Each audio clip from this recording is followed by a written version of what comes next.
Welcome back. As you can see, I have changed locations. I have fled my state, town, country, and after this giant-ass GMO cookie, I will be fleeing the universe. Unfortunately, there will be no hotshot shirtless flashing in this video, as I've let myself go, but I will show you my mirror pics from high school. My diet mainly consisted of low self-esteem hookers and pork loin with lime jello. I've been gone for a while, as usual, which deserves some explanation, but there's new news regarding the Aysoka drama. Woo! The basis of what last video was about. And this chapter of the picture book is chock full of mystery, suspense,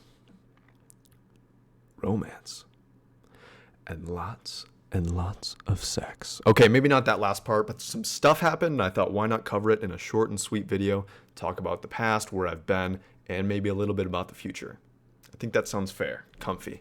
The response on the last video brought me intense pleasure, fueling my religiously diagnosed God complex, not just for the nice comments praising about how the video was structured and executed, but also for the not so nice ones. What I cherish most about these is the fact that they make me feel like I'm in the middle of a gang war in Chicago. We have a whole ecosystem. The warriors with shit like, hopefully the 40K got your back, whatever the fuck that means. The empathic stay-at-home mom populace trying to pull me off of Aysoka's corpse, telling me that he's been through enough. What, dick?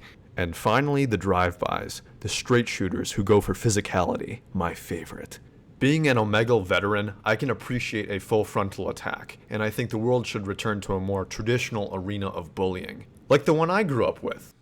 And finally, our last category, the people that don't really care. I don't really care about Vorpal's video, what Vorpal said in his video personally. I don't like the guy, he's annoying.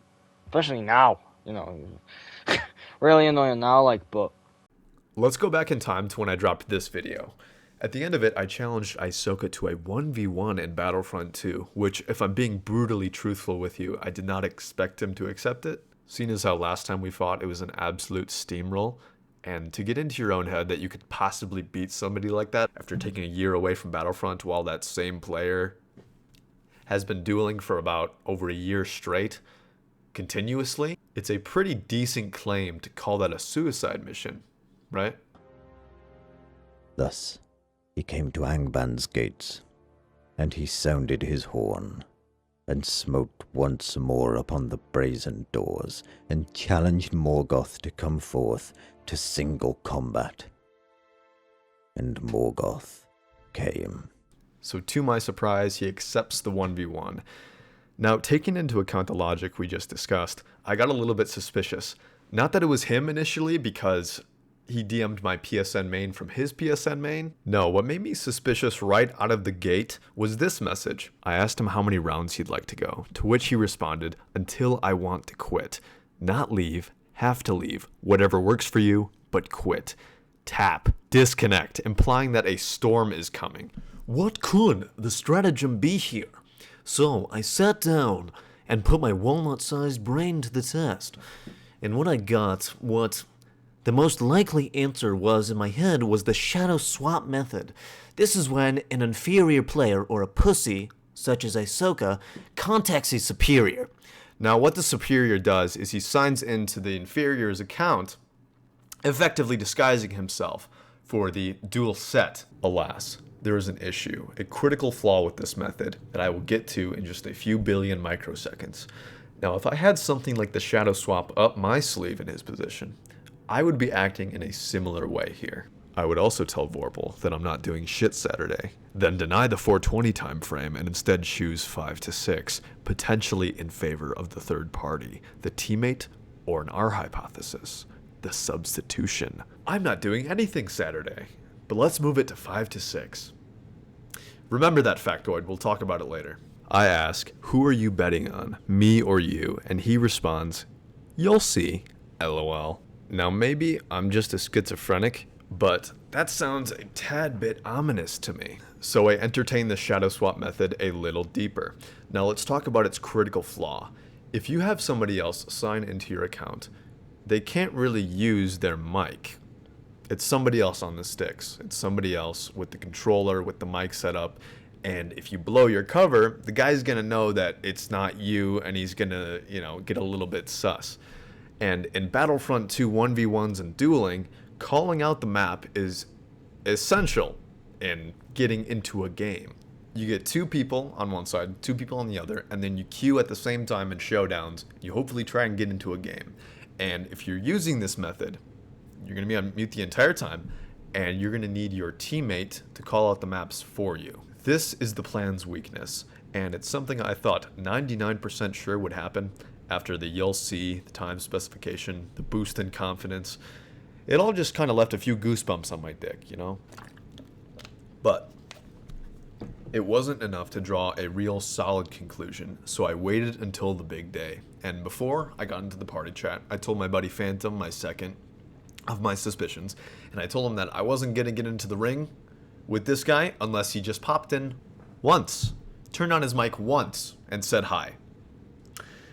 This is what happened. Just invite me when. Well, hello, boys. What's Gucci? Let me just invite my buddy. Or do you think you're gonna be Aysoka, bro? Well, I'd like for him to turn on his mic. That'd be Still cool. not talking? Yeah. Nah, I think his mic's broken right now because he was messaging me. Broken. You can talk through the PS5 remote, and he's on a PS5. So, what if he's got like someone else on the sticks? Handing That's his a bit remote to sus. his like older brother, TBH. Yeah. Handed it to his fucking GF. Do you have work tomorrow? Do you have like Yeah. stuff going on tomorrow? No. Oh, okay, good. Because we might be here all night waiting for this guy to plug in his mic. Oh my god. I seen how you're coming at me. I don't feel like talking. Whoa. I hurt your feelings in the first 10 seconds, Aysoka. Jesus. I'm a mean guy. So let me get this straight. So, faking the vids, faking the response, faking the DMs, and faking the party chat. Dude, do you ever take a day off? I know you can hear me. This is a bit sus, bro. It is a little sus. He didn't tell you anything about this? He just said hop in the chat? Me? Yeah, did he talk to He you? didn't say anything, bro. Oh, He didn't okay. talk to- What he's waiting for now is I don't the know what footage you're of us leaving so he can run the narrative that we dipped. Not once was there a peep from the official Aysoka account. His reasoning being, I seen how you were coming at me. Implying that my approach was too aggressive for his taste. And I guess that my deal breaker was his deal breaker as well. Because as soon as I pointed out that everyone's schedule in the party is open all night and we can wait as long as it takes for a hello, what do you think happened?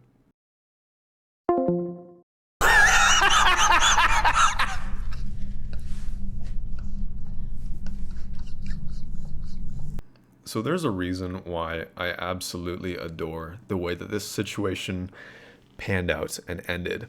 Because in both scenarios, Aysoka loses before the fight has even begun.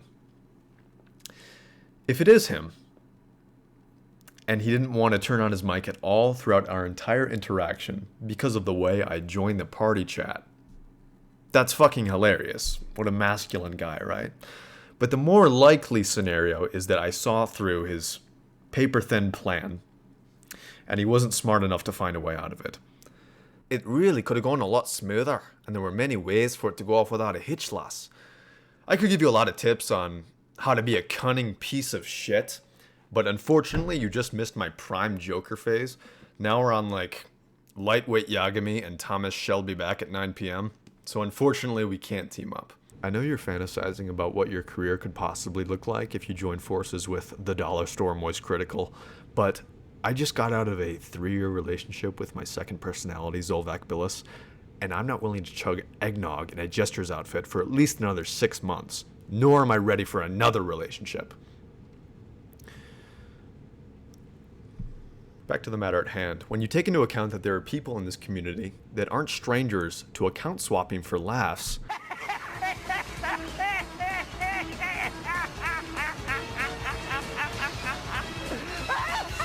that foul play strategy becomes even easier to entertain, especially when you're in bed with the people that trust each other enough to swap those accounts around. Now, I met Celeste for the first time last Christmas Eve, and it was actually really wholesome. He got some good licks in, you know, it was a big party chat with the boys and everything. It was pretty chill. Celeste seems like an okay guy, except when you kick his teabagging ass on one of his alts. Run this last 30 seconds. GG's. You are being taped.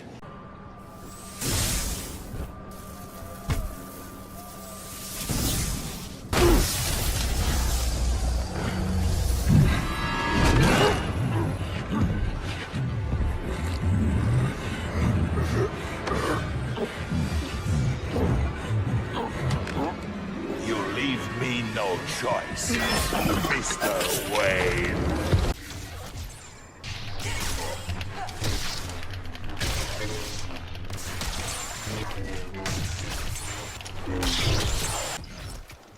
Like that double? You like that double? Then he'll keep trying to queue into one of your lobbies to try and stitch his ego back together. They're gonna get the real stack now. Yup. Oh yeah, baby. And your boy, Allfather, has plans for him.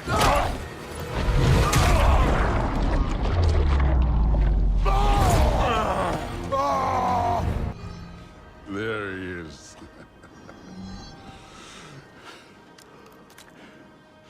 There's The king of co-op, Vorpal. Gamble fiction, Aysoka. I just don't understand the camaraderie there. Somebody with evidence of racist homophobic DMs, scammer allegations, and some predatory behavior surfacing, you might want to take a few steps back on the Fast and Furious brotherhood dynamic, dude. At least that's what I would do.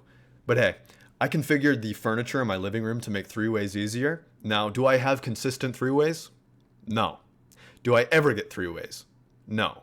My point is, people do things that make no sense sometimes. Aysoka just decided to make around 20 of those decisions, consecutively and publicly, which I think we should appreciate. And I also really appreciate the length and magnitude Aysoka went to make sure a lot of these DMs and interactions didn't see the light of day. Deleting messages, changing usernames, it's really quite admirable. And if my IQ was, you know, any lower than fucking 50, it might have worked. Is that all the updates we have on this guy? Oh yeah, the autistic kid that you defended in your response video to Ham Solo. Apparently that autistic kid isn't autistic or a kid, he's just a normal adult live streamer who wasn't too happy when he figured out you used him to get sympathy points from your 10-year-old audience, but it's all in the past, bro. Don't worry about it. Okay, my fat cock subscribers, there is your latest scoop on the Battlefront 2 drama. What else am I going to say in this video? Oh yeah, I've got to talk about where I've been for the last 4 months, where I've been.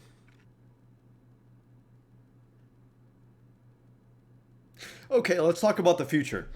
I'm in a position where I can make content on a more consistent basis, and I know every time I say that, I, you know, take 50 years off and a lot of you go through menopause, but this time I'm serious. And rather than say I'm going to upload soon, I'm just going to say that I'm trapped in Dahmer's dungeon with absolutely no Wi-Fi. So, there won't be a next time.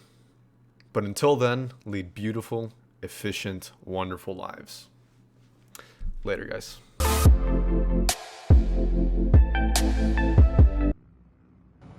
That's one thing about Vorpal, he never wants to 1v1. Because I guarantee if I 1v1 him, I'd destroy his ass.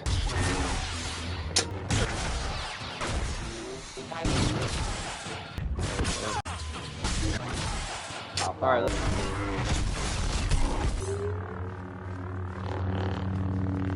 Bro, I just 1v1 Vorpal, bro, and I got the fucking destroyed, bro. Because I guarantee if I 1v1 him, I'd destroy his ass.